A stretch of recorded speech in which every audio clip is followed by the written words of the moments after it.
તો હવે સંસ્કારી નગરી વડોદરાની વાત કરીએ તો વડોદરા મહાનગરપાલિકાની આગામી ચૂંટણીને લઈને કોંગ્રેસ હરકતમાં આવી ગઈ છે અને આજે વિશ્વામિત્રી નદીમાં કાંઠેથી કોંગ્રેસે શહેરના વિકાસ માટેનો પોતાનો રોડમેપ રજૂ કર્યો છે।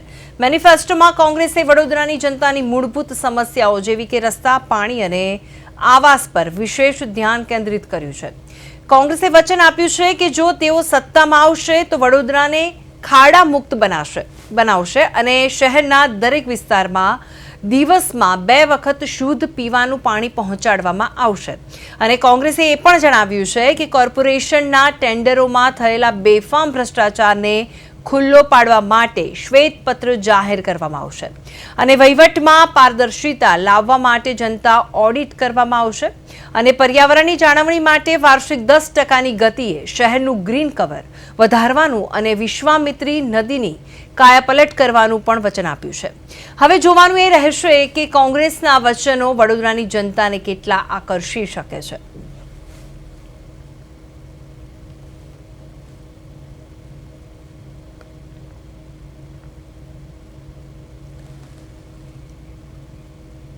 તો આ સાથે જ અમારી જોડે અમારા સંવાદદાતા લાઈવ જોડી ગયા છે તુષાર પટેલ। તુષાર, જણાવશો કે વડોદરામાં કોંગ્રેસે ચૂંટણી મેનિફેસ્ટો જાહેર કર્યો છે।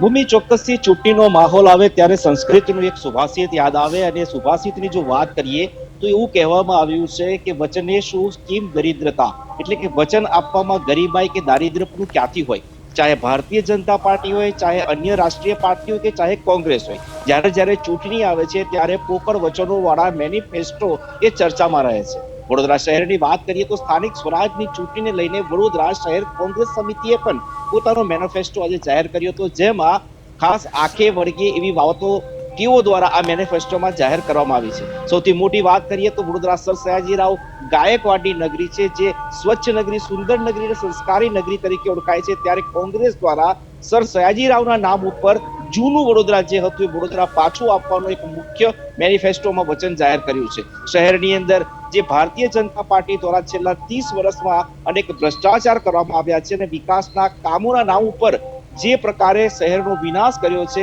એ તમામ બાબતોનો ઉલ્લેખ કરીને વિશ્વામિત્રી નદીને ચોખ્ખી કરવી, ઘરે ઘરે પીવાનું ચોખ્ખું પાણી આપવું, પર્યાવરણને ધ્યાનમાં રાખીને શહેરને ગ્રીન કવર નું કવચ આપવું, આ ઉપરાંત શહેરના જે લોકો છે ખાસ કરીને સ્લમ વિસ્તારની અંદર ગરીબોને આવાસો ફાળવવા, આવી અનેક બાબતો તેઓએ પોતાના મેનિફેસ્ટોમાં વચનોના આધારે જાહેર કરી છે। ત્યારે હવે જોવાનું રહેશે કે કોંગ્રેસ જો સત્તા પર આવશે તો ખરેખર વડોદરાની જનતાને આ બધા લાભો મળશે કે કેમ।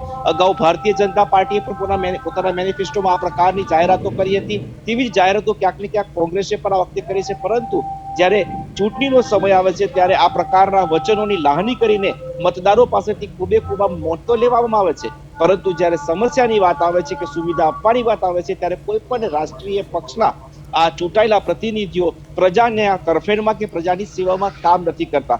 અલબત્ત આ વખતે ભારતીય જનતા પાર્ટીનું જે બોર્ડ હતું ભૂમિ, એ લોકોએ પણ ઘણા બધા એવા કામો કર્યા છે કે જેને લઈને શહેરની જનતા નારાજ છે અને કદાચ શહેરનું જે ચિત્ર છે એ બદલાય તો શંકા નહીં। કોંગ્રેસ એડી ચોટીનું જોર લગાવશે તો ભારતીય જનતા પાર્ટીના ઉમેદવારો જે છે ઉમેદવારો પણ હજી જાહેર થવાના બાકી છે, તેઓ પણ પોતાના મત વિસ્તારની અંદર એડી ચોટીનું જોર બોલાવશે। પરંતુ આ તમામ બાબતો વચ્ચે હાલ માત્ર આ જે મતદારો છે, મતદારો વિવિધ પાર્ટીઓના જે વચનોની લાણી છે તેને જોઈ રહ્યા છે, તેને સાંભળી રહ્યા છે અને પોતાનો મિજાજ જે છે એ મતદાનના દિવસે બતાવશે એમ લાગી રહ્યું છે। જી ભૂમિ। હવે તુષાર, વાત બીજી અહીંયા એ પણ છે કે ભ્રષ્ટાચાર સામે શ્વેતપત્ર જાહેર કરવાની પણ ખાતરી આપવામાં આવી છે, આ બહુ મોટી બાબત છે। ચોક્કસથી ભૂમિ, કેમ કે કોંગ્રેસે છેલ્લા કેટલાય સમયથી મહાનગરપાલિકામાં પણ અલબત્ત 7 થી 8 જેટલા જ કોંગ્રેસના સભ્યો વિપક્ષની ભૂમિકામાં હતા અને મહાનગરપાલિકાના ઇતિહાસમાં છેલ્લા 3 વર્ષની જેટલી પણ સામાન્ય સભાઓ મળી છે એમાં કોંગ્રેસે જમકે વિરોધ કર્યો છે। શહેરની અંદર જે પણ ભ્રષ્ટાચારો થયા, શહેરની અંદર અનેક એવા કામો જે છે ટેન્ડરો મંજૂર થયા છે તેમાં પણ કરોડો રૂપિયાનો ભ્રષ્ટાચાર થયો છે, તેના પુરાવા સાથે સામાન્ય સભાને તોફાની સભા બનાવી હતી। એક તબક્કે જ્યારે ભારતીય જનતા પાર્ટીનું બોર્ડ પૂરું થવાનું હતું ત્યારે મેયરે પોતાના હોદ્દાનો ઉપયોગ કરીને વિપક્ષના તમામ સભ્યોને સસ્પેન્ડ પણ કર્યા હતા। એટલે ચોક્કસથી કહી શકાય કે ભ્રષ્ટાચારની વ્યાખ્યા બનેલું ભારતીય જનતા પાર્ટીનું વર્તમાન બોર્ડ જે હતું તેની સામે કોંગ્રેસે ખૂબ મોટું શસ્ત્ર ઉગામ્યું છે।